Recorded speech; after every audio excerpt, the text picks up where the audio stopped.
이제 복이라는 개념과 공덕의 개념은 또 좀 더 다릅니다. 복의 개념보다도 좀 더 큰 의미가 불교에 있어서는 공덕의 의미예요. 그래서 우리가 불교는 복을 짓기 위해서 내가 절에 가서 무엇을 하는 것이 아니라 뭘 짓기 위해서? 공덕을 짓기 위해서. 그래서 여러분들이 절에 와서 하는 모든 것들은 뭐냐? 공덕을 짓는 행위예요. 예를 들면 기도가 됐든 내가 예를 들면 부처님 전에 쌀을 올리든 축을 올리든 그 의미는 바로 공덕의 의미다. 그래서 예를 들면 이제 절에 가면 이제 스님들이 공양하셨습니까? 공양하고 가세요. 이런 말은 뭐냐면 밥 먹으라는 소리가 아니에요. 여러분들 밥 먹으라는 소리가 아니고 뭐요? 공덕을 지으셨습니까? 공덕을 지으십시오. 이런 뜻이 담겨요. 그렇기 때문에 예를 들면 우리가 이제 시주가 있고, 그죠? 시주가 있고, 그 시주를 또 시주물을 받는 사람이 있잖아요, 그죠? 예를 들면 여러분들이 절에다가 쌀을 올려. 쌀을 올리면 이 쌀을 가지고 이제 밥을 지어서, 그죠? 오시는 분들에게 공양을 대접하잖아요. 그러면 시주한 사람도 공덕이 되고, 그 공양을 받는 사람도 공덕이 되는 거예요. 그래서 우리가 예를 들면 절에 와서 밥을 먹는 행위는 뭐냐면 내가 공덕을 짓는 행위가 되는 거예요. 그냥 배가 고파서 밥을 먹는 게 아닙니다. 무슨 의미인지 아시겠죠? 그래서 우리가 이제 절에서 이 공양이라고 하는 의미가 굉장히 광범위하게 쓰여져요. 그래서 예를 들면 여러분들이 이제 절에 와서 공양을 하는 그 자체가 뭐가 되는 거예요?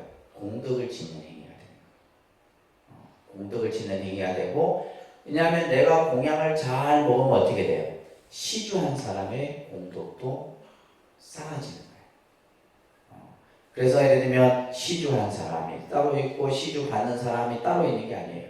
이 시주를 한 사람이나 시주를 받는 사람이 다 함께 그 시주에 의해서 공덕이 쌓아지는 것이 바로 뭐다? 공양의 의미다 라는 거예요.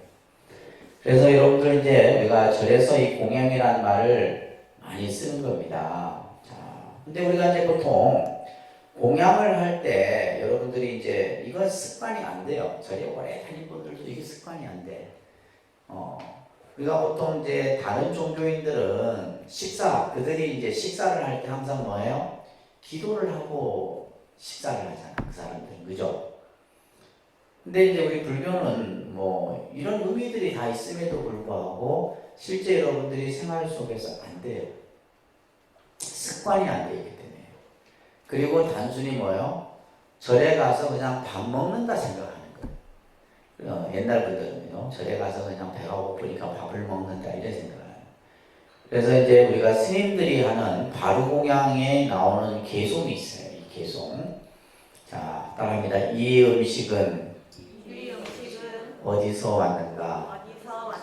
자, 우리가 이제 스님들이 공양을 하기 전에 합장을 하고 이 음식이 어디서 왔느냐? 이걸 먼저 이제 생각을 합니다. 그래서 우리가 쌀 한 톨이 우리 입에 들어오기까지가 88사람의 손을 거친다고 해요. 88사람. 쌀비자를 가지고 이제 그 뜻을 풀이할 때 88사람의 손을 거쳐서. 그러니까 그 과정이 뭐예요? 엄청난 많은 사람들의 뭐가 있어요? 그 공양 속에는 수고로움이 담겨 있는 거예요. 예를 들면 내가 돈을 내가 돈을 내고 내가 사먹는다 할 때 단순히 생각하는 것이 아니라 그 쌀이 됐든 야채가 됐든 어떤 것이 됐든 그죠? 그것이 나에게 오기까지는 많은 사람들의 뭐가 담겨 있다는 거예요. 수고로움이 그 음식 속에 담겨 있는 거예요. 그래서 스님들이 공양을 할 때 이 음식이 어디서 왔는가? 이렇게 먼저 하면서 합니다. 내 덕행으로 받기가 부끄럽네. 그렇죠. 내가 한 게 있다고 이 공양을 내가 받을 자격이 되냐 이 말이에요. 그런 생각을 가지고 여러분들이 공양을 받으셔야 되는 거예요. 그래서 스님들이 시주들이 올린 공양들이 아니에요. 그죠? 시주에 의해서 올린 공양들을 다 보면서 이 음식이 어디서 왔느냐. 내가 가지고 있는 덕행으로는 참으로 받기가 부끄럽다. 내가 이 공양을 받을 자격이 되지 못한다. 바랍니다. 마음의 온갖 욕심 버리고 그죠? 내가 이 공양을 받으면서 그 음식에 대해서 욕심을 내거나, 그죠? 그에 대해서 집착을 하거나, 또 예를 들면 그에 대해서 분별을 하거나, 맛있다, 맛없다, 뭐 이런 분별을 내거나, 이러면 안 되는 거예요.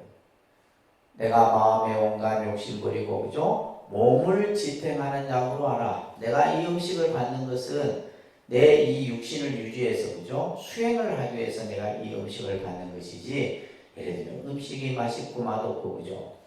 또뭐 달고 짜고 싱겁고 뭐 매일 우리는 음식 투정하잖아. 그렇게 하면 안 된다. 그러면서 마지막에 도업을 이루고자 이 공양을 받습니다. 이렇게 이제 이 공양 계송이에요. 그래서 우리 불자들은 공양을 받으면 반드시 이제 이걸 다 외우지 못하더라도, 그죠? 근데 기독교인들은 봐보세요. 기도 시간이 한 3분 내지 5분 걸려. 어째 그걸 긴 것도 잘 외우고 잘하는지. 음식 오면 제일 먼저 하잖아요. 하늘에 계신 우리 아버지 하나님 하면서, 그죠? 그러면서 그 음식에 대해서 예를 들면 그 음식이 그냥 누가 만들어준 게 아니에요. 하나님이 나에게 주시는 음식이고, 이 음식을 내가 감사히 받고, 또 이 음식에 대해서 그냥 하나님께 감사하고, 이런 기도들을 우리가 이제, 이거는 모든 종교인들이 다 가지고 있는, 불교뿐만이 아니라 다른 종교들도 마찬가지예요. 그런데 유달리 우리 불자들은 뭐예요? 공양 받으면 숟가락부터 입에 들어간다. 제가 사실은 이제 주지하면서마다 이것을 중간중간에 얘기를 해요. 신도들한테도. 제발 공양 받고 나서 이 공양에 대해서 감사한 마음으로 공양을 받을 수 있는. 그래서 우리가 절밥은 무서운 겁니다. 여러분들 절밥 공짜로 생각하죠? 옛날 분들이 그래요. 절밥 공짜라는 생각이. 절밥만큼 무서운 게 없어요. 또 이 얘기하면 이제부터 절에 가서 밥 안 먹는. 절밥이 무서운 거 왜? 시주에 의해서 만들어진 공양이기 때문에. 근데 이 공양은 뭐예요? 내가 그 공양을 받는 순간 뭐가 되는 거예요? 나에겐 공덕이 되는 거예요. 공덕이 되는 겁니다. 단순히 우리가 음식으로 배고프고 배부르고를 논하는 게 아니에요. 절밥은. 무슨 말인지 아시겠죠? 그래서 절에서 주는 공양은 그 공양이 뭐예요? 전부 뭐예요? 부처님께 올렸던 공양이고, 그죠? 신도들이, 예를 들면 이 공양을 하는 데 있어서 사서로운 마음을 가지고 공양하는 분들이 없다 이 말이에요. 전부 정성스러운 마음으로 부처님께 올렸던 거다. 떡 공양이 됐든 과일 공양이 됐든 어떤 공양이 됐든 그 공양에 대해서 뭐요? 불평, 불만, 투정을 부리면 그 복은 막 그냥 가만다. 그래서 이 절에서 우리가 여러분들이 절에 와서 드시는 이 절 공양은 그런 의미가 있다는 거예요. 그래서 가벼이 생각해서도 안 되고 너무 부담스럽게 생각해서도 안 돼요. 내가 이 공양을 잘 받으면 어떻게 돼요? 나에게는 공덕이 되는 거고. 그래서 예를 들면 여러분들 절밥 먹고 나서 맛없다 해갖고 그 음식을 막 그냥 막 버리고 이런 사람들이 간혹 있거든. 천벌을 받아, 천벌. 우리가 예전에 그 출가에서는 어른 스님들이 그런 얘기를 했어요. 쌀 한 톨이 우리가 예를 들면 하수도 구멍으로 들어가잖아요. 그 쌀 한 톨이 썩기까지 하늘의 옥황상제가 눈물을 흘린다.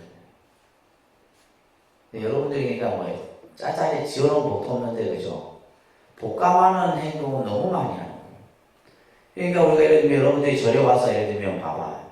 내가 불공하고 기도하고 했어. 근데 예를 들면 공양을 받으면서 공양에, 그죠? 그 공덕을 다 그냥 잊어버리고 오히려 복을 감하는 행위를 해요. 그러면 내가 법당에 와서 기도한 복은 아무것도 없는 거예요. 아무것도 없는 거예요. 그래 놓고는 이제 나중에 그러지. 내가 절에 열심히 갔는데 왜 이렇게 하는 일마다 안 되고. 그래서 우리가 절에 와서 하는 모든 이런 의미들이 그렇게 담겨 있는 겁니다. 그래서 항상 공양을 할 때 어떻게 하고 합장을 하고 합장을 해서 이 공양에 대해서 감사한 마음을 항상 아셨죠?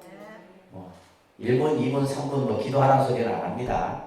그래도 공양을 받으면 항상 합장하고 뭐요? 감사하게 잘 먹겠습니다. 이 정도는 할 줄 알아야 된다. 불자가. 꼭 그렇게 하셔야 돼요. 근데 쑥스러워서 못한다. 뭐 쑥스럽게 뭐 가면. 그래서 예를 들면 이제 일본 사람들 같은 경우 일본인들은 그것이 하나의 생활화되어 있어요. 그래서 그들은 식사하기 전에 항상 이타다키마스 이렇게 항상 인사를 해요. 합장하고 이렇게 합니다. 젓가락을 여기 엄지에 딱 끼워서 이타다키마스. 그리고 다 먹고 나서 뭐요? 잘 먹었다고 인사하고. 근데 그런 것들이 옛날에 우리 어릴 때는 교육이 됐었어요. 항상 식사하기 전에 잘 먹겠습니다. 끝나고 나면 뭐요? 잘 먹었습니다. 감사합니다. 이렇게 했는데 요즘에는 뭐요? 안 해. 밥 먹을 때 얼굴도 못 보는데 뭐 그런 교육들이 어디서 이루어지겠어요? 그러니까 이런 것들이 참 중요한 겁니다. 아시겠죠? 그래서 공양이라 부처님께 올리는 여러 가지 정성을 공양이라 하고 또 우리가 식사의 의미를 공양해서 갖게 된다는 것 꼭 명심하세요. 자, 이 공양의 종류에는 따라합니다. 법공양, 행공양, 제공양, 이런 공양의 종류들이 있어요. 그래서 법공양 같은 경우는 경공양이라고도 하는데 예를 들면 불상을 조성하거나 부처님 경전을 편찬하거나 그죠? 또 종을 건립하거나 이런 이제 일들을 우리는 보통 법공양이다라고 해요. 법공양. 그 다음에 행공양은 관행공양이라고 하는데 이것은 부처님의 가르침을 내가 실천, 수행하는 것을 행공양이라고 해요. 그래서 예를 들면 법당을 청소한다거나 도량을 청소한다거나 또 여러분들이 이제 일상생활 속에서 제일법회에 참여하는 것 이런 것들을 전부 행공양 이렇게 얘기를 합니다. 아시겠죠? 그 다음에 이제 제공양이라고 해요. 제공양. 우리가 보통 이제 공양하면 제공양만 많이 알죠, 그죠? 그래서 예를 들면 음식이나 꽃이나 과일이나 향이나 초 이런 것들도 전부 제공양에 해당됩니다. 자, 이런 공양을 하는 데 있어서 제일 중요한 것은 밑에 나오죠. 삼륜이 청정해야 돼요. 거기다 표시를 잘 해주세요. 우리가 공양을 할 때는 뭐가 청정해야 된다? 삼륜이 청정해야 된다. 이게 이제 제일 중요해요.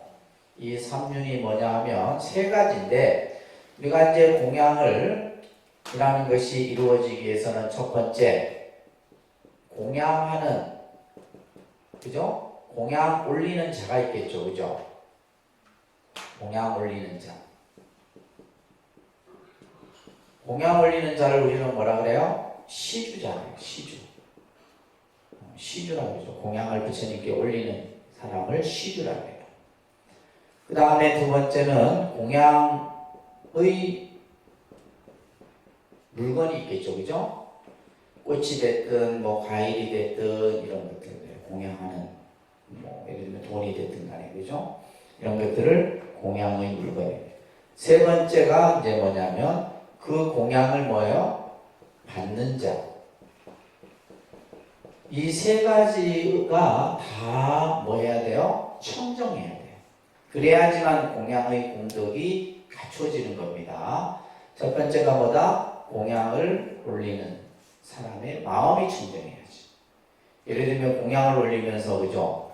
뭐 대가를 바란다거나 예를 들면 뭔가 어떤 이 공양에 대해서 그죠?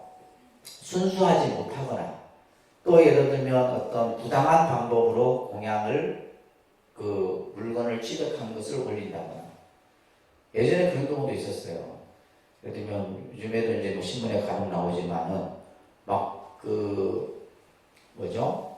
요즘에 보면 뭐 이제 이 게임 이걸 불법 게임 같은 걸 하게 되면 돈이 막 어마어마하게 생겨요. 그걸 그냥 스님한테 몇십억을 갖다 줄 거예요. 근데 스님은 그걸 모르고 했지. 나중에 근데 어떻게 돼요? 결국은 이제 그 범법자로서 이제 다 같이 이제 연루가 되는 거예요. 그러니까 그런 시주는 정당한 시주가 아니잖아요. 그렇잖아요. 그죠? 내가 노력을 해서 내가 정당한 방법으로서 만든 것을 해야 되는데 그렇지 못하면 그래서 공양을 올리는 사람이 청정해야 되고 또 공양의 물건이 청정해야 돼요. 세 번째 또 중요한 것은 뭐요? 그 공양을 받는 자가 또한 청정해야 된다. 그랬을 때 이것을 뭐라 한다? 삼륜청정이다. 꼭 기억하세요. 예, 삼륜이 청정해야지만 그 공양의 공덕이 성취될 수 있다. 그 밑에 보면 사사공양이라고 있는데 이 사사공양은 부처님 당시 때 행해졌던 공양이에요. 부처님 당시에. 첫째는 방사공양이에요. 방사. 그래서 이제 요즘같이 뭐 교통이 편리하지 않다 보니까 어디서 이제 옛날에는 그래서 이제 이런 방사공양의 개념이 있다 보니까 사찰마다 뭐가 있었냐면 객실이 있었어요. 객방이 있어서 스님들은 뭐 어디든 가든 그 방이 항상 있었어요. 근데 요즘에는 그런 문화가 없어졌습니다. 왜냐하면 뭐 반나절에 뭐 서울 부산 왔다 갔다 하고 하루 만에 다 왔다 갔다 하기 때문에 그런 객 문화가 없어졌어요. 그래서 방사공양은 부처님 당시 때부터요. 그 다음에 의복, 예를 들면 부처님께 옷을 올리는 대표적인 것이 가사공양이죠. 가사공양. 그 다음에 음식, 그죠? 음식 같은 경우 그래서 부처님 당시 때는 절에서 음식을 만들고 그런 공간이 없었어요. 요즘 우리말로 부엌이라는 거. 뭐 불을 지펴갖고 음식을 조리하거나 그런 게 없었어요. 그러면 전부 뭐요? 시주자들이, 신자들이 스님이나 부처님께 뭘 올려요? 음식을 올리는 거예요. 그래서 이제 당시에 부처님 당시 때 이런 음식과 관련된 내용들을 보게 되면 그래서 이제 간혹 우리가 이제 이 요즘에 조금 많은 사람들이 의아해하는 부분이 육식에 대한 문제예요. 육식에 대한. 스님들이 육식을 해도 되느냐 안 되느냐 이 문제인데 부처님 당시 때는 공양을 올리는 사람이 올리는 그 공양에 육식이 있으면 그 공양을 수용해야 돼요. 예를 들면 스님이 됐든 부처님이든 그 공양을 올리는 공양을 거부하면 안 되는 거예요. 거부를 할 수가 없어요. 그래서 그 공양을 올리는 분의 그 공양을 그대로 수용을 해요. 그래서 이제 보통 이제 삼종육이라 해서 허용되는 육식이 있어요. 그게 뭐냐면 내가 나로 인해 죽었거나 내가 죽임을 보거나 이런 고기는 뭐 수용할 수가 없어요. 근데 예를 들면 몸이 아팠을 경우 아까 얘기했듯이 신자들이 이제 올리는 이런 것들은 그 육식을 허용해도 되고요. 허용해도 되는 범위와 허용해서는 안 되는 이런 것들이 규정이 되어 있는 거예요. 아시겠죠? 지금도 보면 우리가 남방불교 스리랑카는 육식을 합니다. 우리가 지금 한참 막 그냥 시끄러운 미얀마라든지 뭐 태국, 스리랑카, 베트남 이런 쪽 남방 쪽은 스님들이 육식을 해요. 근데 이제 우리가 중국, 우리나라 이쪽 이제 북방불교권은 육식에 대해서 좀 엄격하게 제한하는 이런 것도 이제 어떻게 보면 문화, 기후 이런 것들의 영향도 있어요. 그래서 그것을 단편적으로 여러분들이 이제 뭐냐 해서는 하면 안 돼, 해서는 돼. 이것은 이제 우리가 그냥 들었던 이야기만을 가지고 생각하는 거예요. 근데 이제 우리가 이런 여러 가지 역사라든지 그런 어떤 전해져 내려오는 관습이라든지 이런 것을 통해 보면 제가 이제 이런 것을 연구를 좀 했었어요. 학교 다닐 때. 학교 다닐 때 제가 이제 전공 분야가 요와 관련된 분야도 제가 좀 연구를 했었습니다. 그래서 음식 같은 경우 탕약. 그래서 음식을 받으면 어떻게 하면 스님들이 그것을 수용하냐면 다 가지고 정사에 돌아와서 똑같이 나옵니다. 그래서 이제 스님들의 공양의 어떤 의미에는 공양은 평등 공양이다. 공양은 무슨 공양? 평등 공양. 그래서 예를 들면 큰 스님이 됐든 작은 스님이 됐든 공양은 똑같이 해요. 뭐 지금도 통도사나 해인사나 다 마찬가지입니다. 뭐 큰 스님은 뭐 좋은 거 드시고 밑에 스님들은 나쁜 거 그게 아니에요. 공양은 평등 공양. 근데 보시는 차등 보시래요. 예를 들면 이제 보시는 뭐냐면 좀 이제 물질적인 거죠. 예를 들면 이제 우리가 월로 뭘 받는다 했을 때는 차등으로 받는 거예요. 좀 오래된 스님은 많이 받고 얼마 안 된 스님은 작게 받고 그러니까 차등이 있어요. 근데 그쵸 먹는 거 가지고 차등하면 기분 나쁘지. 그러니까 공양은 무슨 공양? 평등 공양. 이런 데 개념들이 있게 됩니다. 아시겠죠? 그 다음에 탕약, 그러니까 약을 이제 지어서 올리는 이런 것들은 부처님 당시에 이것을 사사공양이라고 해요. 꼭 기억하셔야 됩니다. 사사공양. 그 다음에 이제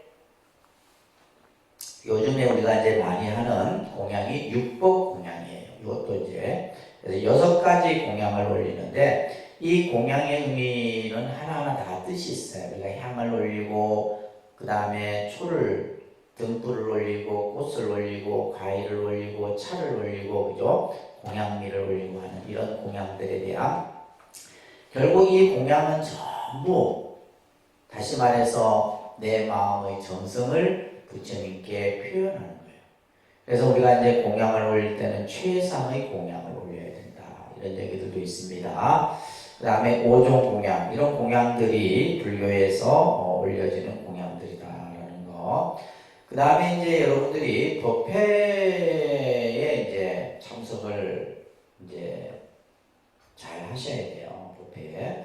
그래서 우리가 이제 법회라고 하는 것은 기도라는 개념과 법회의 개념은 다릅니다. 그래서 우리가 기도 법회 뭐 이렇게 같이 통칭해서 쓰는데 기도는 자기 수행인 거고 법회의 핵심은 뭐냐면 부처님 법문을 듣는 거예요. 그래서 이 법회의 가장 중요한 메인은 뭐다? 부처님의 가르침을 듣는 거. 그래서 우리가 불자들이 부처님의 가르침을 듣지 아니하면 불교를 알 수가 없잖아요. 그죠? 그래서 법회를 빠지지 말고 여러분들이 참석을 잘 하셔야 돼요.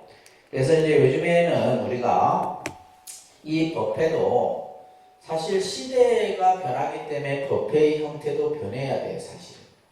근데 이것을 지금 우리는 시대를 따라가고 있지는 못해요. 시대를 따라가지 못해요. 요즘은 우리가 이제 주 5일째, 요즘은 주 4일 이런 얘기도 나오잖아요, 그죠? 주 4일. 근데 주 4일째가 되게 되면 또 우리의 생활이 어떻게 또 변화할지 몰라요. 지금은 주 5일째인데.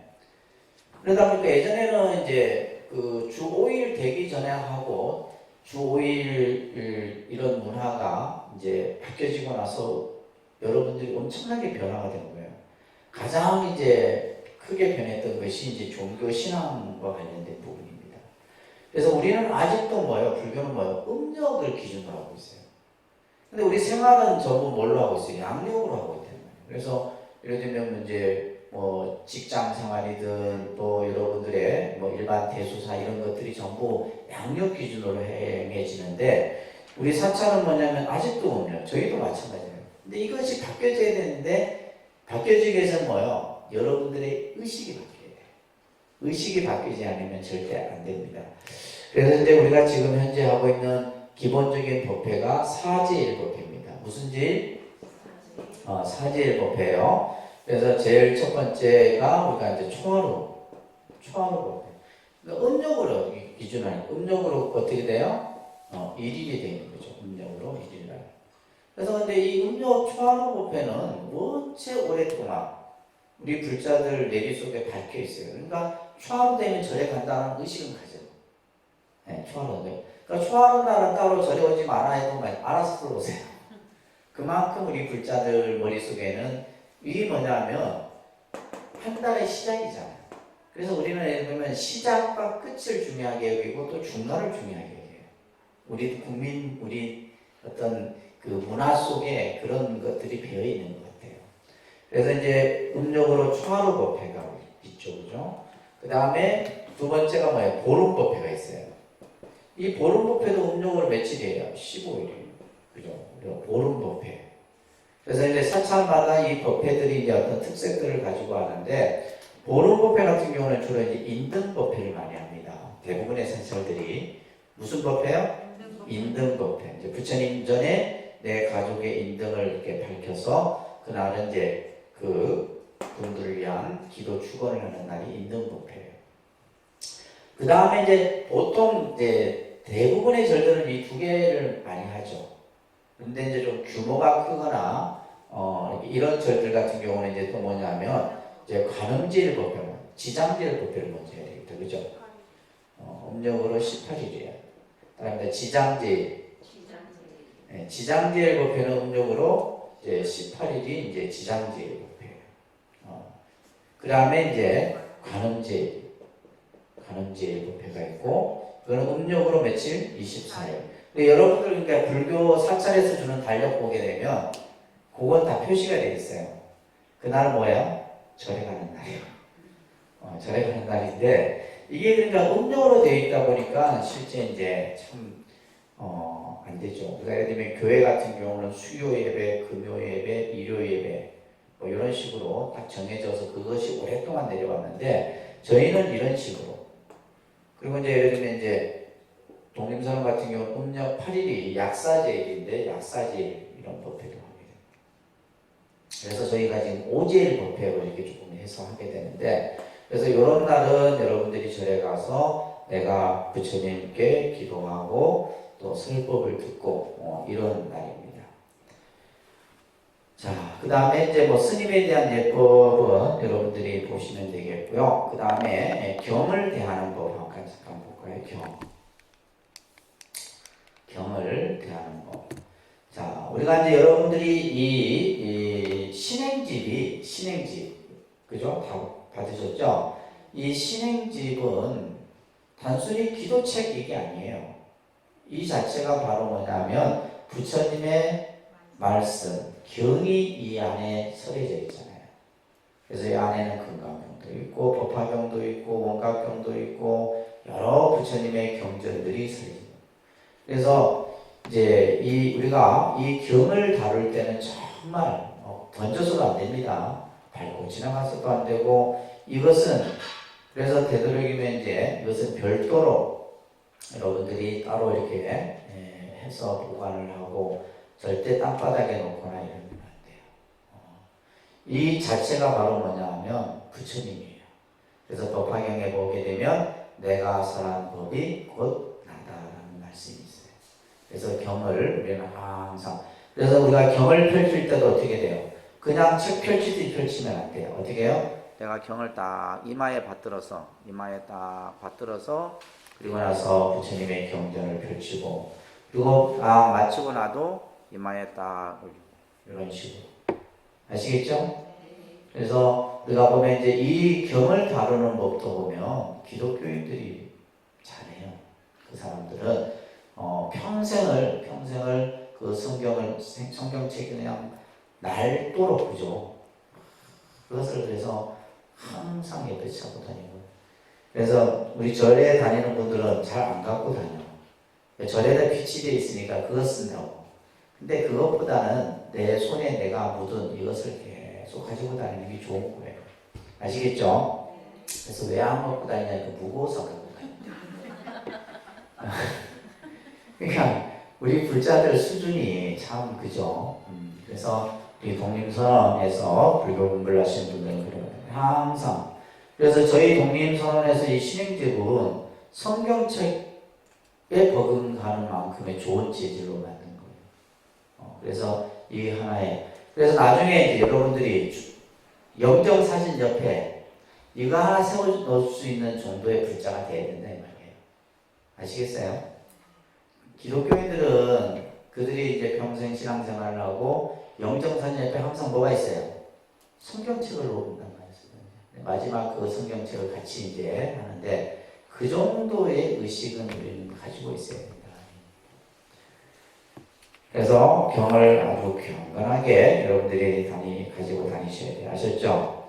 자, 그 다음 페이지 불공 이 부분은 나중에 다시 한번 여러분들께 설명을 드리도록 하겠습니다. 오늘은 이제 불교 예절과 관련된 부분은 끝나고 이제 그 부처님 생애를 좀 넘어가도록 할게요. 부처님 생애.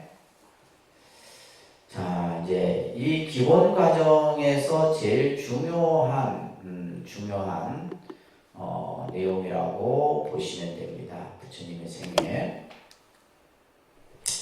자, 우리가 보통 이제 부처님이 태어나신 곳은 실제 이제 인도는 아니에요. 인도와 가까운 네팔이라고 하는 지역입니다. 부처님의 탄생지는 네팔이에요.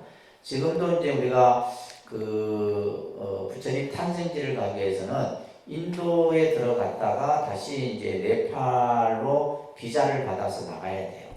그래야지만 이제 부처님 탄생지를 우리가 이제 볼 수가 있는데, 우리가 이제 그렇지만은 이제 불교가 크게 넓게 부처님의 법이 퍼졌던 곳은 인도죠, 그죠? 인도라는 나라, 여러분들 인도 성지순례 가보셨어요? 요즘에 참 여행이라는 것이 참 얼마나 우리들 삶에 있어서 중요한 부분이었는가를 알 수 있게 되는 그런 시기인 것 같아요, 이 코로나 상황이. 그래서 저는 이제 인도를 한두 번 갔었는데 또 가고 싶은 곳이 인도예요. 굉장히 힘들고 여러 가지 뭐 이렇게 불편하고 하지만은 우리가 이제 부처님의 성지를 내가 직접 가서 보고, 예를 들면 우리가 뭐 불교 공부할 때 배웠던 이런 이야기들, 이런 것들을 현장에서 내가 볼 수 있다라고 하는 부분은 굉장히 큰 거예요. 그러니까 인도가 이제 인구가 11억이 넘습니다. 그죠? 거의 중국과 맞먹는. 그래서 인구는 세계 2위고 면적은 세계 7번째라고 얘기를 합니다. 그리고 인도는 원체 다양한 문화, 그 다음에 인종, 언어 이런 것들이 너무나 아주 광범위하게 퍼져 있는 곳이 바로 인도입니다. 또 여러분들이 인도는 4대 문명의 발생지 가운데 하나죠. 그죠? 인더스 문명이라고 하는 문명이 발생된 곳이기도 합니다. 그리고 당시 이제 인도는 바라문이라고 하는 그 계급 사회가 우리가 이제 말하는 신분 제도죠, 그죠? 이런 것들이 있었고, 그 다음에 이제 그러한 중심에 이제 그들이 믿는 신, 그것을 브라만이라고 하는 신인데, 그 브라만이라는 신이 바로 인도인들은 이 세상을 창조했다고 봅니다. 그러한 상황 속에서 거의 BC 624년, BC 부처님께서 탄생한 연도가 BC 624년 정도로 이렇게 이제 추정을 합니다. 자, 우리가 이제 불교에서의 부처님은 참 많은 부처님들이 있지만은, 바로, 서가모니 부처님을, 그죠? 서가모니 부처님을 우리는 이제 불교에서는 이 서가모니 부처님을 교주라고 이제 얘기를 하는 겁니다. 교주. 그래서 불교에서의 교주는 서가모니 부처님이에요. 이 부처님은 인류 역사상 현존했던 분이고, 어떤 신화적 인물도 아니고 가상의 인물도 아니고, 그죠? 이분은 인류 역사상 현존했던. 그래서 BC 624년에 이제 인도의 그 옆에 인접해 있던 네팔이라고 하는 타라이 지방이라고 하는 곳에서 탄생을 하시게 되죠. 보통 우리가 이제 이 서가모니를 보면 이 석가, 보통은 뭐 석가라고도 하고 이제 서가 이렇게 표현돼 하는데, 샤카입니다. 샤카. 이 샤카를 이제 그 우리가 한자로 쓰면 이렇게 써요. 중국인들이 이제 이 석자입니다. 이렇게 쓰는 거예요. 석가 쓰는데 이 샤카를 이제 이렇게 그냥 중국 사람들이 한자로 표기를 한 거예요. 그리고 무니, 샤카무니 얘기하는 거예요. 원래 샤카무니. 문이라는 말은 성자라는 뜻이에요. 성자. 샤카는 뭐냐면 이것은 종족이에요. 종족. 그러니까 그 당시는 뭐냐면 종족, 계급, 신분 이런 것들, 혈연 이런 것들이 중요했거든요. 그래서 샤카라고 하는 것은 바로 부처님, 이 서가모니 부처님이 태어났던 종족이 샤카족이에요. 샤카족. 그래서 이들이 이제 그 당시 숭배했던 그 신앙은 태양신을 숭배했다라고 얘기를 합니다. 그래서 샤카무니, 하나입니다. 샤카무니. 샤카무니를 그냥 우리는 서가모니. 그러니까 얘기하면 뭐예요? 서가모니라는 말은 뭐예요? 샤카족의 성자이신 부처님 이런 뜻이에요. 샤카족의 성자이신 부처님. 자, 이 부처님이 이제 불교를 창시를 하신 거죠. 불교라는 종교를 만들게 되었는데, 자, 근데 우리가 이제 이게 뭐 몇 해 전의 일도 아니고 몇백 년 전의 일도 아니고 우리가 지금 올해 불기가 2500 몇 년이에요? 2565년이에요. 근데 이 2565년이라고 하는 불기는 부처님이 80을 삶을 삽니다. 80. 그러면 이것은 열반을 기준으로 해서 만들어집니다. 기독교는 서기, 우리가 예를 들면 2021년 서기는 뭐냐면 예수의 탄생을 기준으로 한 거예요. 탄생을 기준으로 했을 때 한 건데, 불교는 부처님의 탄생이 기준이 아니라 뭘 기준? 열반을 기준으로 합니다. 그러면 여기서 80을 빼야 되는 거예요. 80을 빼면 우리가 보통 불교가 탄생된 지, 그죠? 2700년 이렇게 표현하는 거예요. 그래서 이제 이 부처님을 우리는 이제 오늘부터 해서 좀 몇 주 정도 이분에 대한 이제 삶을 우리는 봐야 돼요. 자, 이것이 왜 중요하냐면 서가모니 부처님은 이 부처님으로 인해서 불교라는 종교가 만들어졌어요. 그리고 그 불교가 쭉 2000년 동안 내려오면서 그죠? 중국을 거쳐서 우리나라를 거쳐서 또 유럽을 거치고 인도를 거치고 뭐 스리랑카, 동남아 지금 전 세계적으로 불교가 퍼져 있는데, 자, 근데 우리는 실제 이제 불교 신자라고 하면서 부처님에 대해서 잘 몰라요. 그죠? 이 자리에 계신 여러분들도 마찬가지일 거예요. 그냥 막연히 절에 가서 그냥 부처님이 있으니까 절하고 하는 거지, 그분이 뭐 어떻게 살았는지 어떤 분인지, 그죠? 이걸 알지 못하면 여러분들은 절대 불교를 알 수가 없어요. 자, 예를 들면 우리가 이제 기독교 같은 경우는 이제 그들이 믿는 신, 하나님이라는 신이 있고 그 하나님의 이제 실질적인 어떤 그것을 펼쳤던 건 예수 그리스도잖아요. 예수.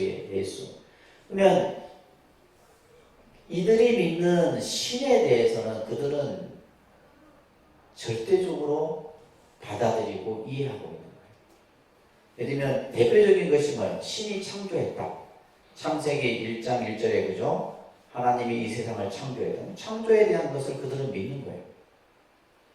거기서부터 기독교는 출발을 하는 겁니다. 그리고 예를 들면 이 예수의 생애 보게 되면 뭐 기적도 보이고 이적도 보이고 여러 가지 이제 뭐 어떤 사랑의적인 표현도 보이고 그들의 이제 예수의 삶 속에. 근데 기독교인들은 그들이 믿는 이 신에 대해서 너무나 정확하게 잘 이해를 합니다. 그러다 보니까 뭐예요? 그들이 믿는 종교에 대해서 믿음으로 들어갈 수밖에 없는 거예요. 그들이 왜 믿음이 강하냐 하면 그들이 믿는 이 신을 그대로 온전히 받아들이고 그것을 이해하고 그것에 대해서 믿음을 가지는 거예요. 근데 우리는 지금 거꾸로네요. 절에 다니면서도 부처님도 모르고 그냥 부처님 앞에 가면 뭐 기도하면 뭐 다 된다고 이런 이 정도의 개념 정도 우리는 절에 다니잖아요. 여러분들이. 그렇죠? 뭐 부처님에 대해서 아는 사람 아무도 없어요. 자, 여러분들 아마 친구 중에 교인이 있다면 한번 물어보세요. 예수님이 어떤 삶을 살았냐면 아마 앉혀놓고 1시간을 얘기할 거예요. 근데 우리 예를 들면 여러분들 누가 주위의 사람이 부처님이 어떤 분이냐라고 물었을 때 얘기해 줄 수 있는 사람이 누가 있냐? 아무도 없어요. 그래서 이제 우리가 이 부처님의 삶을 이해하고 그분의 삶을 우리가 바로 본다는 것은 불교를 바로 보는 시각이 되는 거예요. 이걸 모르면 절대 안 됩니다. 아셨죠? 그래서 이 부처님이 어떤 삶을 사셨기에 2600년, 2700년, 그죠? 이 수천 년 동안의 그분의 가르침을 믿고 따르고 배우고, 그죠? 심지어는 스님들은 출가까지 하잖아요. 그러한 모습들이 어떻게 해서 보여지는 것인가, 이런 것들을 우리가 이해를 해야 되는데, 자, 근데 이제 우리가 위대한 이러한 성자들은, 위대한 성인들은 이들의 어떤 삶을 우리는 좀 더 객관적인 측면에서 볼 수 있어야 돼요. 객관적인 측면. 첫 번째는 몇 가지 관점을 가지고 봐야 된다는 말이에요. 첫 번째는 뭐냐면 그 신화적 요소가 요소가 담겨 있어요. 신화적 요소. 신화적 요소라고 하는 것은 이것은 그 시대의 문화요, 역사요, 그 시대상의 관습이 그 안에 담겨 있는 거예요. 예를 들면 어떤 것이냐면 부처님이 경전에 보게 되면 경전마다 좀 다르지만 왕비의 오른쪽 옆구리에서 탄생했다. 나중에 공부하실 건데 마야 부인이 무수 가지를 잡는 순간에 왕자의 아니 어떻게 생명이 옆구리로 그냥 탄생할 수 있어요? 없어요? 의학적으로도 안 되는 거예요. 근데 이거는 뭐냐면 신화적 요소를 야 말도 안 되는 소리다. 뭐 허무맹랑한 소리다 이게 아니에요. 당시 인도 사회는 아까 얘기했듯이 브라만이라고 하는 이 범천 이게 창조신이에요. 모든 것은 이 브라만 범천이 세상을 창조했다라고 인도인들은 믿어요. 그리고 이제 인도도 보면 인도의 역사를 보면 굉장히 재밌는 부분들이 많은데 실제 인도의 드라비다라고 하는 종족이 있었는데 그 종족 말고 아리아라고 하는 종족이 이제 드라비다족을 몰아내고 인도를 차지하게 돼요. 그러면서 이 아리아족이 이제 그들의 어떤 지배 세력을 강하게 만들기 위해서 만든 것이 카스트 제도예요. 카스트 제도, 이제 계급사회죠, 그죠? 그러면서 예를 들면 최위의 계급인 바라문 계급은 신의 머리에서 탄생을 하고 왕족 계급은 신의 오른쪽 옆구리에서 탄생을 하고 이런 그들의 그 신화가 있어요. 그러면 이제 부처님도 뭐냐면 왕비의 오른쪽 옆구리에서 탄생했다. 이거는 뭐냐면 부처님의 신분이 뭐다? 왕족 계급이다라는 것을 보여주는 거예요. 이런 것들이 이제 신화적 요소입니다. 그 다음에 이제 사실 역사적 요소가 있어요. 역사적 요소.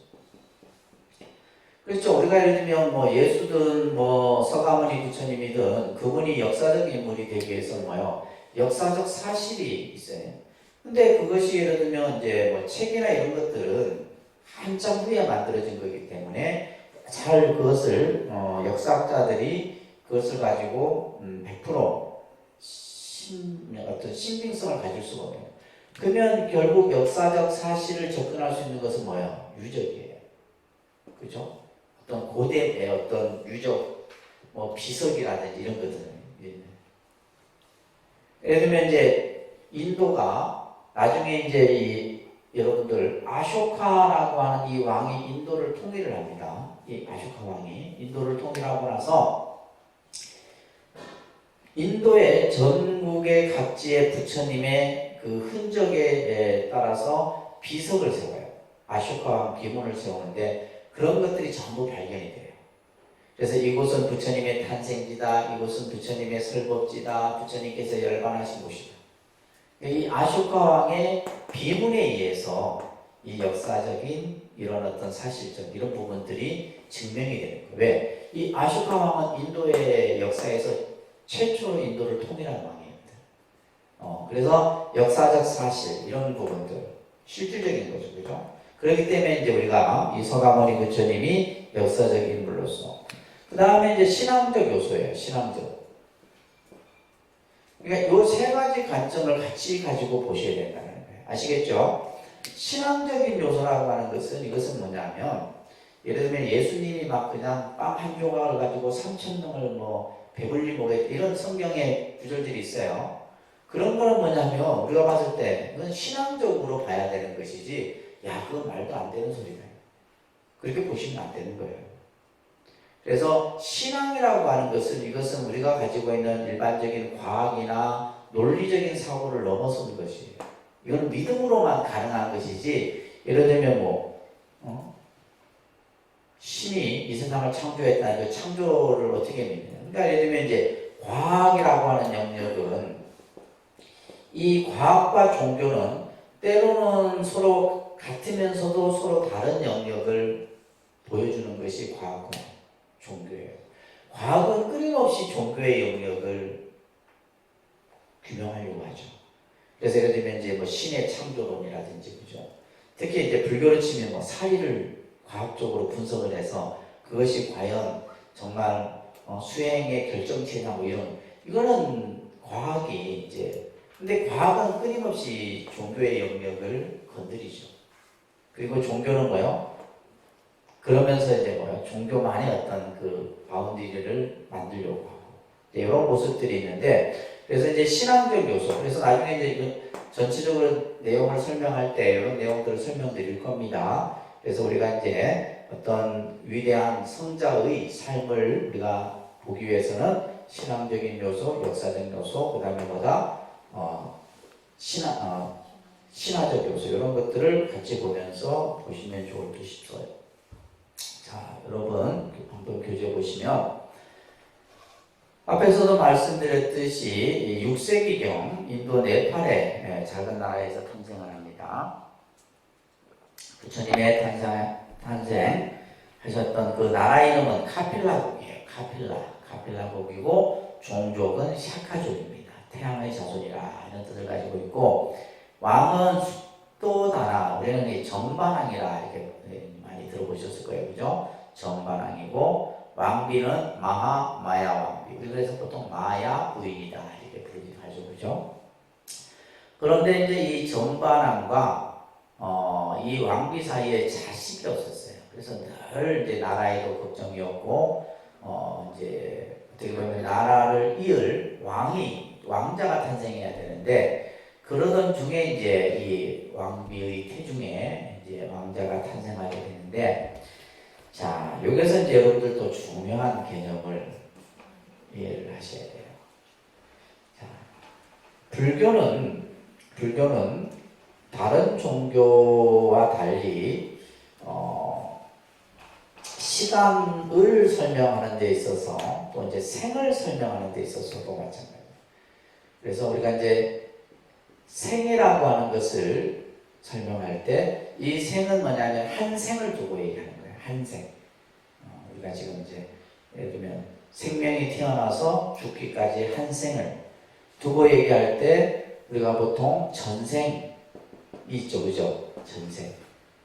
지금 여러분들은 어느 시간대에서 그런지 현생에 살고 있죠. 현생. 현생을 다른 말로 뭐냐면 금생이라고 해요. 무슨 생이요? 금생이라고. 지금 여러분들이 현존하는 삶은 현생이고 금생이에요. 그리고 나서 이제 뭐가 있어요? 내생이 있죠. 그죠? 무슨 생? 다가올 이제 생이 바로 내생이에요. 그걸 이제 시간으로 치면 과거가 되고, 그죠? 현재가 되고, 이것은 미래가 되겠죠. 그죠? 시간으로 치면 이것을 3세라고 얘기하고, 생으로 치면 3생 이렇게 얘기합니다. 잘 기억하세요? 이 중요한 내용입니다. 자, 그런데 보통 이제 우리가 종교, 기독교가 됐든 불교가 됐든 종교가 강조하는 이야기는 요게 많이 이야기를 합니다. 예를 들면 죽고 나서 뭐 천당 가고 그죠? 죽고 나서의 이야기들 해요. 근데 사실은 왜 이 얘기를 하냐면 이건 아무도 알 수 없는 얘기이기 때문에 아무도 알 수 없는. 그런데 이제 불교도 보면 뭐 예를 들면 사후에 대해서 뭐 이야기도 하고 하지만은 불교는 이쪽에 있는 것이 아니라 불교는 요게 좀 중심이 있어요. 불교는. 우리가 보통 이제 신 중심의 종교 같은 경우는 요게 이제 무게가 있고 이렇게 돼 있어요.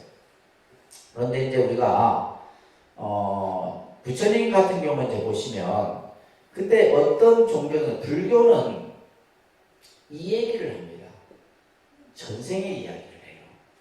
근데 예를 들면 성경 어디에도 보면 예수의 전생의 이야기는 없어요. 현생과 내생의 이야기만 있지 전생의 이야기는 없어요. 근데 이제 우리가 서가모니 부처님은 지금 금생에 태어나기 전에 뭐가 있었다? 전생의 삶을 얘기해요. 이것을 이제 경전에 보면 전생담, 본생담이다 얘기를 해요. 본생담, 자타카라고도 얘기하는데, 그러니까 서가모니 부처님이 이 세상에 오기 전에 뭐다? 어떠한 삶을 살았는가에 대한 얘기가 서려져요. 이것을 뭐라 한다고요? 본생담이라고 해요. 그러니까 본생담. 여러분들이 지금 금생에 태어나기 전에 사실은 전생의 삶이 있었단 말이에요. 근데 우리는 단지 그것을 알지 못할 뿐이지. 예를 들면 이 전생과 현생과 내생은 이것은 뭐예요? 이어진 생이에요. 이게 단절된 게 아닙니다. 뭐 전생 따로 있고 현재 따로 있고 다음 생 따로 있는 게 아니에요. 자, 보세요. 시간도 마찬가지예요. 과거와 현재와 미래는 서로 연결되어 있는 시간인 거지 시간이 단절되어 있는 게 아니에요. 이것을 여러분들이 잘 이해를 하셔야 됩니다. 그래서 지금 내가 현생에 살아가는 이 모습은 뭐의 모습과 같이 연결되어 있는 거예요? 전생의 모습이 연결되어 있는 거예요. 단지 우리는 전생을 모르고 있을 뿐인 거지. 근데 이제 우리가 예를 들면 간혹 전생을 보는 사람들도 있단 말이에요. 전생을 보는 거.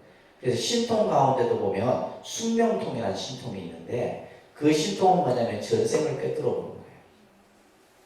전생을 꿰뚫어 보는 신통이 있단 말이에요. 그래서 전생과 현생, 그러면 결국 내생은 뭐와 또 연결되어 있는 거예요? 현생과 연결되어 있는 거예요. 지금 여러분들이 어떻게 사느냐에 따라서 내생은 이미 만들어져 가고 있는 거예요. 무슨 말인지 아시겠죠? 그러니까 어떻게 해야 되겠어요? 열심히 잘 살아야 돼. 열심히 잘 살아야지 내생도 아이고만 나는 뭐 그냥 금생 뭐 살고 그렇죠? 그럼 얼마나 좋겠어. 근데 이게 여러분들 의지대로 되는 게 아니에요. 내가 지어놓은 업으로 인해서 다 우리가 이제 만들어가는 거기 때문에 그래서 불교는 뭐다? 전생, 현생, 내생, 삼생의 시간을 동시에 가지고 살아요. 아셨죠? 삼생의 시간을 우리는 동시에 가지고 살아간다. 시간도 과거, 현재, 미래를 동시에 가지고 살아요. 우리가 하루를 살지만은 이미 뭐요? 2시간 전은 여러분들에게 있어서는 과거의 시간이에요. 다시 돌아오지 않는 시간이에요. 그 시간. 그죠? 2021년 몇 월 며칠 그 오전에 여러분들이 독립선언 오기 전의 시간은 이미 과거의 시간이에요. 근데 그 시간이 있음으로 해서 여러분들이 지금 이 자리에 앉아 있는 거고 다 이렇게 시간은 쭉 연결되어 있는 겁니다. 생도 연결되어 있듯이.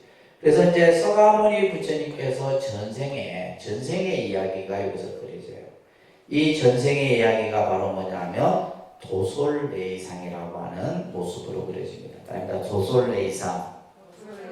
자, 이제 우리가 부처님의 생애를 좀 더 쉽게 이해하려고 하면 여러분들이 이제 8 그림을 가지고 설명을 하는데 그것을 팔상도라고 해요. 그러니까 팔상도.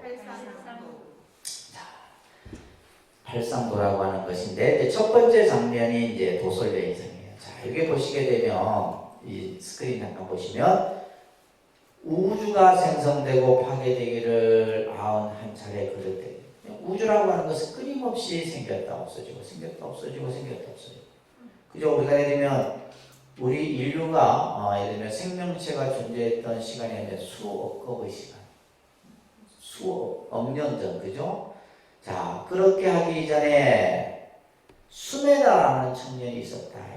수메다 이 수메다라는 청년이 있었는데 이때 이제 이 청년에게 있어 한 부처님이 태어나시는데 그 부처님이 바로 연등 부처님이었다.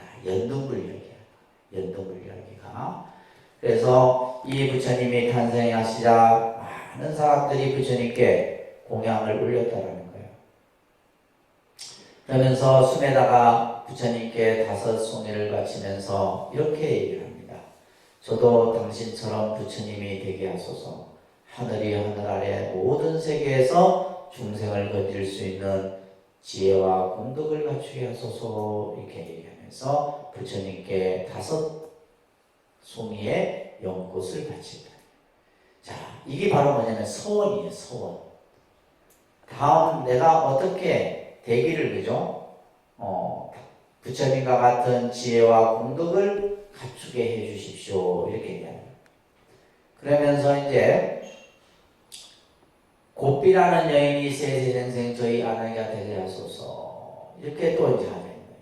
나중에 이제 이 곱비라는 여인은 누가 되냐면 야쇼다라 공주가 되고 수메다가 이제 서가모니 부처님이 되는 이 전생의 이야기가 이렇게 써내지는 거예요. 자, 자, 그러면서 이제 이 숨에다가 부처님이 이제 마침 그 길이 흙탕물이었어요. 그래서 숨에다라는 청년이 자신의 머리를 풀어서 부처님이 진흙길을 밟지 않고 걸어갈 수 있도록 이렇게 딱 이렇게 한 거예요. 그러면서 여기 나와 있듯이 이곳을 밟고 지나가소서 오직 부처님만이 그럴 수 있습니다. 지금 여기 그런 것을 조각으로 표현해 놓은 겁니다. 그래서 수메다라는 청년이 부처님께 그 진흙, 그 길에다 자신의 머리를 불어서 부처님이 그러면서 그게 나오죠. 백겁의 세월이 흐른 뒤 그대는 사화세계에서 샤카무니, 서가모니가 될 것이다. 이렇게 이제 연등불 부처님이 수메다라는 청년에게 이러한 수기, 이것을 수기라 그래요. 그래서 이제 여러분들 연등불 수기, 연등불 부처님께서 수기를 해요. 또 이제 이 수메다 청년의 얘기 말고 이제 호명보살의 얘기가 또 이제 전해집니다. 호명보살이라고 하는 얘기가 전해지는데,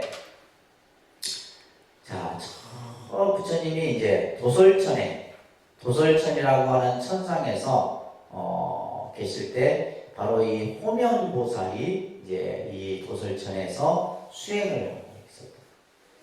그러다가 이제 이 6 그 코끼리를 타고 이 호명보살이 이제 연등 부처님으로 수기를 받고 서가모니 부처님으로 탄생하는 이야기들이 이렇게 이제 쭉 전해집니다. 이런 얘기들이 이제 도솔천에서 쭉 내려오는 얘기가 전해지는 겁니다. 이런 이제 경전들이 전부 이제 있어요.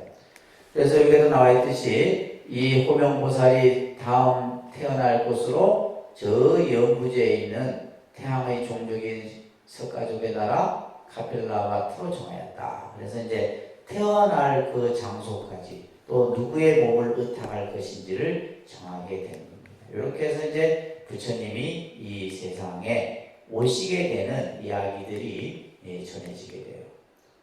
자, 그런데 이제 여러분들 교재에 보시게 되면 이 도솔레이상이라고 하는 이 장면은 뭐냐면 아까도 얘기했듯이 도솔천이라고 하는 천상에서 이제 왕비의 태중에 이제 태몽을 꾸는 이야기예요. 태몽을 꾸는 이야기인데, 그래서 지금 여기 보시게 되면 그림에도 코끼리가 그죠? 코끼리. 그래서 불교에서 상징하는 동물이 코끼리입니다. 꽃은 연꽃이고 상징하는 동물은 뭐라고요? 코끼리예요. 이 코끼리를 타고 이 지금 잠시 이 낮잠을 자고 있는 왕비의 태중에 드는 태몽을 꾸게 되는 거예요. 태몽을 꾸게 되는데 이 장면이 바로 뭐다? 도솔레이상이다. 도솔천에서 내려오는 모습을 표현하는 겁니다. 그래서 이제 이 왕비가 이제 태기가 느껴져서 이제 달이 차서 당시 풍습에 의하면 친정에 가서 이제 출산을 하게 돼 있어서 이제 왕비가 신하들을 데리고 또 이제 저 자신의 친정인 코리아국으로 가게 되는 거예요. 그러다가 이제 그때가 이제 봄이었죠. 그래서 그 탄생의 장면을 이제 비람강생상이라 얘기합니다. 하나님들 비람강생상. 자, 도솔레이상은 전생에 그죠? 바로 부처님이 저 도솔촌으로부터 이 세상에 이제 내려오시는 모습을 꿈으로 표현한 거고, 비람강생상은 룸비니 동산이라고 하는 동산에서 왕자가 탄생하는 모습이에요. 그래서 이제 이때가 이제 우리가 4월 8일이라 4월 초순경이었는데, 그래서 무수가지를 잡는 순간에 왕자가 탄생하게 되죠. 자, 여기서도 이제 보시게 되면 오른쪽 옆구리로 태어났다라는 표현이 나와요. 이 오른쪽 옆구리는 뭐다? 왕자의 출신이 왕족 출신이다라는 거예요. 아시겠죠? 자, 이렇게 태어나게 되는데, 자, 태어나시면서 이거에 오른손으로는 하늘을 가리키고 왼손은 땅을 가리켜 그리고 사방으로 7걸음을 그려요. 가능해요? 가능해요. 무슨 태어나자마자 어떻게 이것은 뭐냐면 불교라는 종교가 탄생의 어떤 그 근본을 설명하고 있는 거예요. 그러면서 이제 이 행위를 중요한 게 아니고 이 왕자가 탄생하자마자 했던 이 탄생계가 유명한 거죠. 그죠? 자, 따라합니다. 하늘이 하늘 아래 내 오직 존귀하니 온갖 괴로움에 휩싸인 삼계 내 마땅히 안온하게 하리라. 이걸 이제 우리 교재에 보시게 되면 천상 천하 유아 독존 일체계고 아담한지다 이렇게 지금 이제 설해지는 거예요. 자, 지금 이것을 우리는 탄생계라 합니다. 뭐라 한다고요? 탄생계. 이거 유명한 거죠. 이제 좀 있으면 이제 부처님 오신 날이 이제 다가오는데 바로 이 왕자가 탄생하자마자 사방을 거닐면서 외쳤던 이 탄생계는 무엇을 의미하냐면 하늘이 하늘 아래 내 오직 존귀하다. 이 말은 뭐냐면 모든 생명은 존엄하다. 생명의 가치와 생명의 존엄을 얘기하는 겁니다. 생명의 가치, 그죠? 생명의 존엄을 불교라는 종교를 이것을 선포하는 거예요. 불교라는 종교가 가지고 있는 가장 근본 이념이 뭐냐? 생명이에요. 아시겠죠? 불교라는 종교가 가지고 있는 가치 이념이 바로 뭐다? 생명. 그래서 모든 생명은 존엄하고 모든 생명은 가치가 있다는 거예요. 예를 들면 출신에 의해서 어떤 계급에 의해서 신분에 의해서 인간이 높고 낮은 것이 아니라 모든 생명은 똑같다. 그래서 실제 이제 부처님 경전에 보게 되면 하루살이와 인간의 생명의 무게를 달았을 때 무게가 똑같습니다. 무슨 말인지 아시겠어요? 우리가 하루살이는 하루 살다가 가지만은 인간은 뭐 100년을 산다 하지만은 생명의 그 가치 무게로 봤을 때는 그 무게가 똑같다 이 말이에요. 그래서 이제 우리가 불교 신자들이 제일 지켜야 될 계율 첫 번째가 뭐예요? 불살생계예요.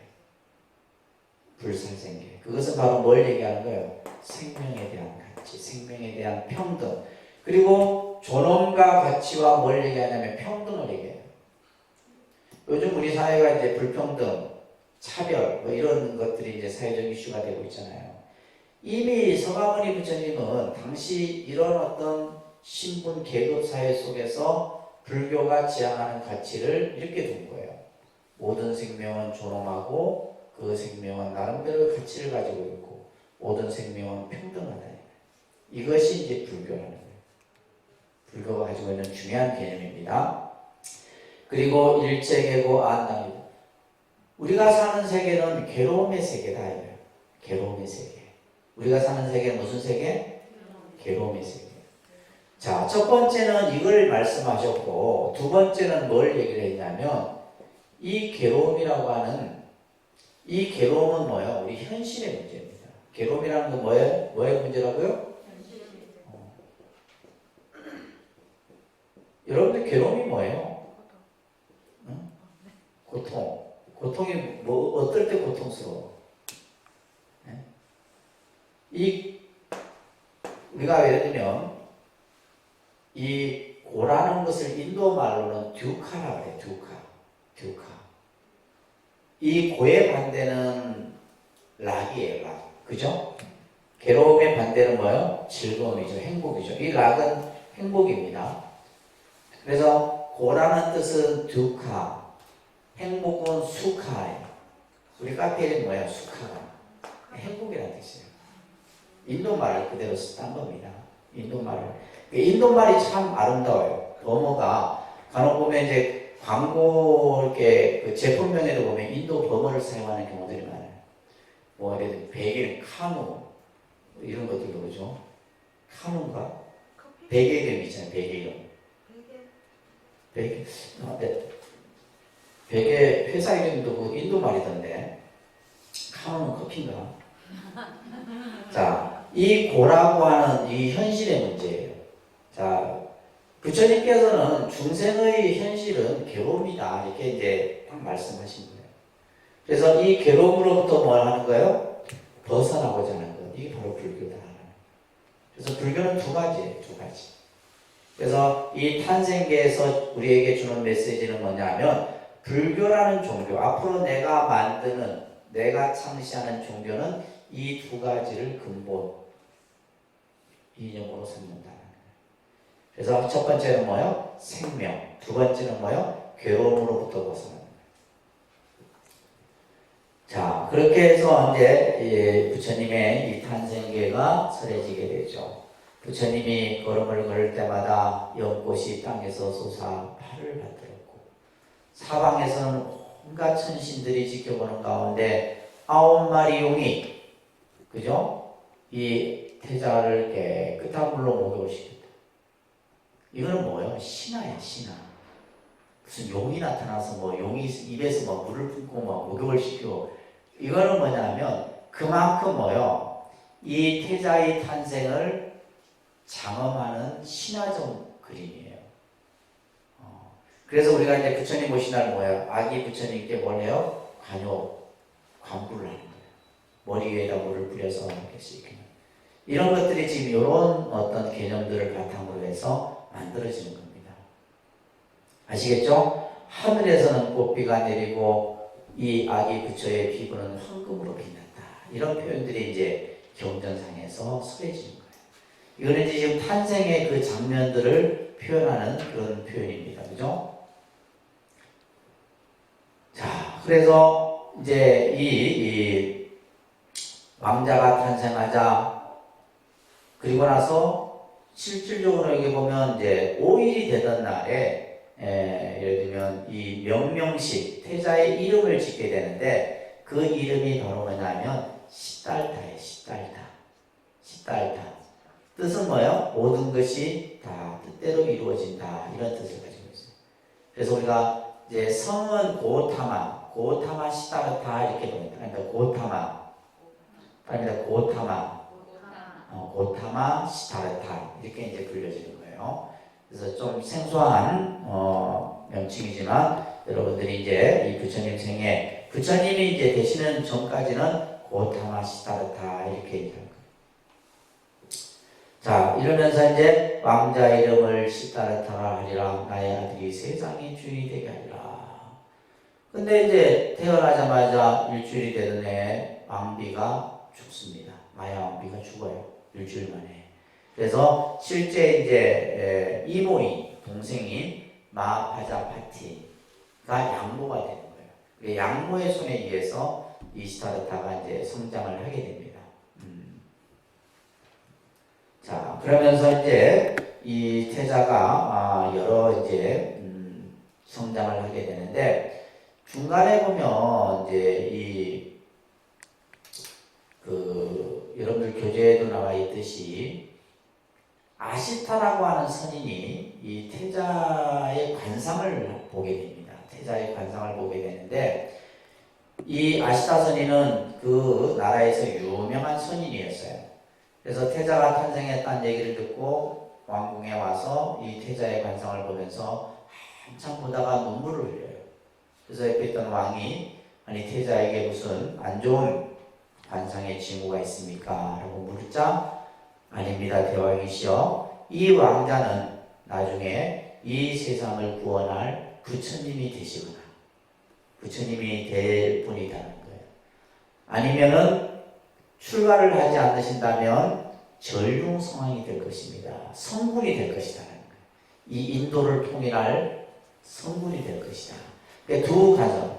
그런데 나중에 내가 지금은 나이가 너무 많이 들어서 나중에 부처님의 탄생을 직접 보지 못하게 될 것을 슬퍼하여서 눈물을 흘리는 것입니다. 이렇게 이제 아시타 선인이 태자의 관상을 예언을 하게 돼요. 근데 이제 왕은 한편으로는 기쁘지만 한편으로는 걱정이 된 거죠. 왜? 태자가 출가를 하게 되면 걱정이 된 거잖아요. 출가를 안 하고 이제 왕위를 이으면 다행인데. 그래서 사실은 성장 과정에서 왕이 엄청나게 이제 출가의 그 의지를 갖지 못하도록 하는 이런 장면들이 많이 나와요. 실질적으로. 그래서 이제 여러분들 교재 보시게 되면 태자는 왕자로서의 여러 가지 모습들을 이제 배우게 됩니다. 왕자의 여러 가지 모습들을 배우게 되고 학문이나 또 여러 가지 지리나 이런 역사나 이런 학문들을 이제 쭉 공부를 하게 되는데, 그러면서 이제 태자가 12살이 되던 해에 이제 충경제라고 하는 이런 행사에 참여를 하게 돼요. 이때 이제 충경제에 참여를 해서 태자가 뭘 보게 되냐면 그 양육강식의 모습을 보게 되는 장면이 나오는데, 자, 여러분들 인도는 안 가셨지만은, 자, 여기가 이제 이게 뭐냐면 그 부처님 탄생지에 가게 되면 이 보리수예요. 보리수고 요게 연못이 있는데 요 연못이 이제 태자가 목욕을 했다라고 하는 연못이에요. 그리고 요게 이제 흰 이렇게 뭐 좀 큰 건물이 있는데 여기에 가면 이제 태자가 그 7걸음을 걸었다라고 하는 그 발자국이 있고 그런 유적이 여기 있습니다. 여러분 실제 가면 보게 돼요.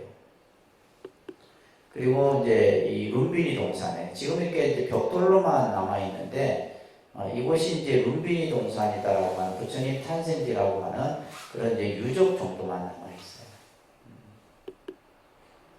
요런 이제 아까 그림이고, 이게 이제 아까 제가 말씀드렸던 뭐예요? 석주예요, 석주. 이 아쇼카왕이랑 원래 여기 이제 사자의 석주가 있어야 되는데 이 사자 석주는 없어졌고 요 지금 요 기둥만 남아 있는데 여기에 이제 이곳이 바로 샤카무니가 탄생한 곳이다라고 하는 것을 아쇼카 왕이 기록해 놨습니다. 이것이 이제 추후에 발견이 돼요.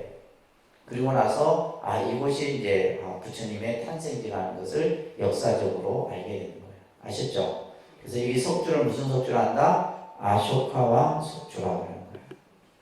이런 석주들이 이제 탄생지마다 곳곳에 있습니다. 자, 그렇게 이제 우리가 이 충경제에 참석해서 태자가 고뇌에 빠지게 되는데, 교재에 보시게 되면 모든 중생들이 살기를 원하고 또 살기 위하여 서로 잡아먹는 것을 보니 불쌍하여 아픈 마음을 금할 것이었다. 이런 이제 그 마음의 심정을 표현하는 구절이 나옵니다. 농부가 밭을 그 땅을 파는데 지렁이가 한 마리 꿈틀거려요. 나무가지에 있던 새가 그 지렁이를 잡아서 날아가요. 근데 그 새를 매가 또 잡아가는 모습을 보게 돼요. 그때 이제 이 어린 나이의 태자가 이런 어떤 양육강식의 어떤 모습을 보고 고뇌하는 이런 장면이 나오게 됩니다.